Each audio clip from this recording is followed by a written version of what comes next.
Hey y'all, so earlier I made a video about a trauma installation that I did, talking about kind of how the whole installation was trauma based, all the different elements that were meant to resemble and symbolize different trauma responses and feelings related to those things. And I want to break down some of my other works for you today. TBH, it's gonna be easier if we go piece by piece, which means video by video. So welcome to video 2, and we will do, I don't know, let's pick a random one. Alright, we're gonna start with this guy. This guy is called Ode to Youth, as you can see on the bottom there. To be honest, this is a hard one to be able to show you, especially I haven't been able to take good pictures of it yet.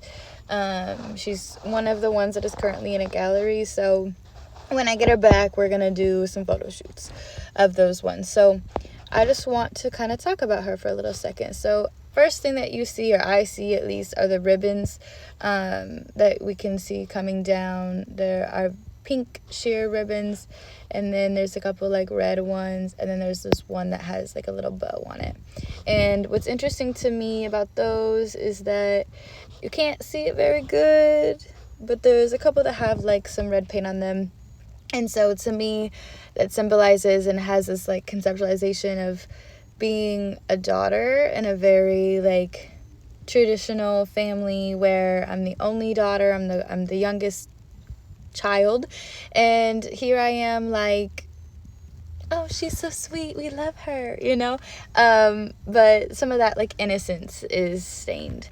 We're tying a bow on a pretty picture that isn't really very pretty. And in the back here, there's lots going on, and that's kind of the point. Like, I know that this is not everybody's niche. I'm definitely very textural, and I'm definitely like honing skills. And this work specifically is one that I did 3-4 years ago, and then I kind of reworked here recently. And when I was doing it, I was processing my childhood trauma, as you can see. I was processing this idea that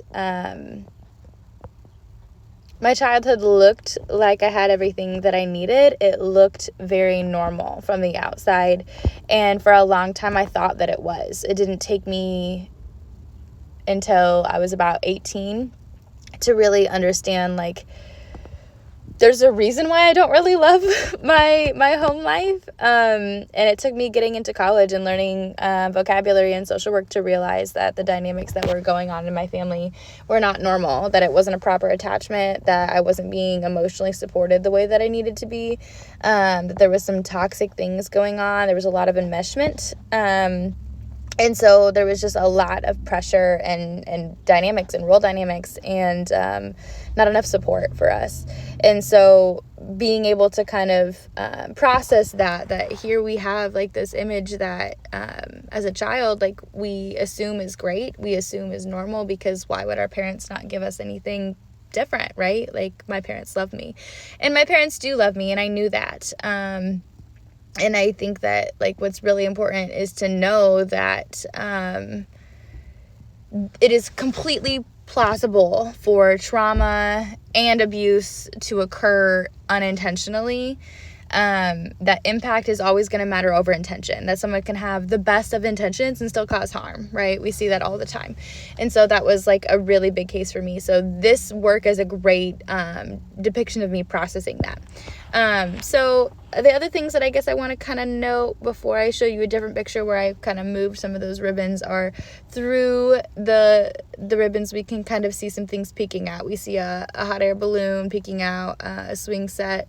There's that sun in the corner, and then there's like some clouds, and then this is some of those things moved. So as you can see, there's like that S that we all used to try to write as kids. The swing set, you can see a little bit better now. The cloud is turned into like a little devil cow. There's a little like birdie, and then there's just a lot of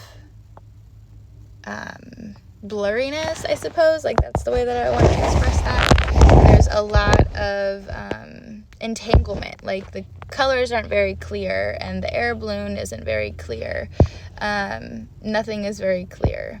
And the sun is made with yellow and red, and you can't see it super great in this picture, but like, sun is supposed to be like warm and beautiful, and something that kind of like keeps you together on a warm day, I guess. I don't know. And in there's like these really crazy chaotic red streaks, almost just like the warmth of the sun was too much. It was too hot. It was burning. And then we have like those big black streaks as well. And to me, those like symbolize the marks, I suppose, like the burned scars of the sun. The air balloon is not all the way filled in. She is kind of implied a little bit, and that is very purposeful. It's this idea that, again, like, there's an opportunity to escape, there's an opportunity for pleasure, there's an opportunity for enjoyment, but it's not actually tangible. It's not something that is experienced. It's not something that is able to be utilized.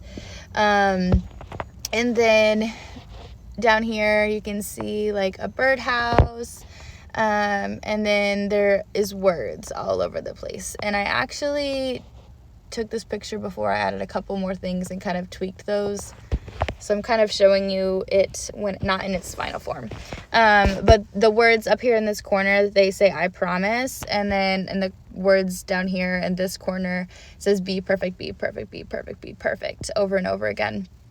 In kind of a layered format. In the final form, there's another down here in this middle section. This is highlighted a little bit more, and then it says "I promise to." So we have "I promise to be perfect, be perfect, be perfect, be perfect." And I think, like, for me, that was kind of the overall feeling, that I was this golden child. I was the daughter that was so smart and got all A's and was so wise for her age, and was so friendly and could be such a good everything. Like, I knew how to do school. I liked school. I was good at school. I knew how to have connections and friendships, and I appreciated that. I needed that desperately. And so everybody looked at me like this little shining star, or at least that's how I felt, is that my perception was this little shiny star.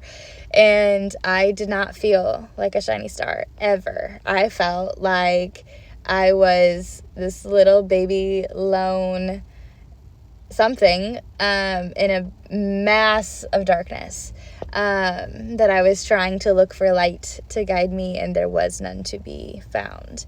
I felt very much like, if I was not perfect, if I did not accomplish all of these things, if I didn't play the role, if I wasn't the good daughter, if I wasn't the good student, if I wasn't the good church member, if I wasn't the good community member, if I didn't respond the right way, that I would not have a purpose.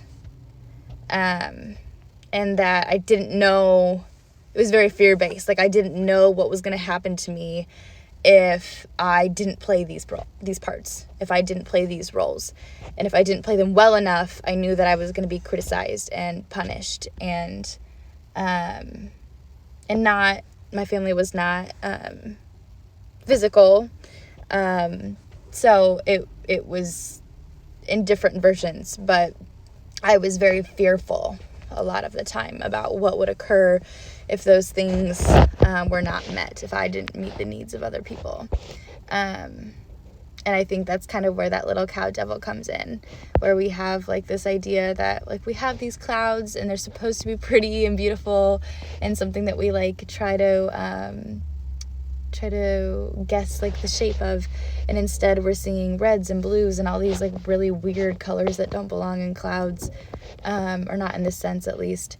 And I see, normal things turning into evil.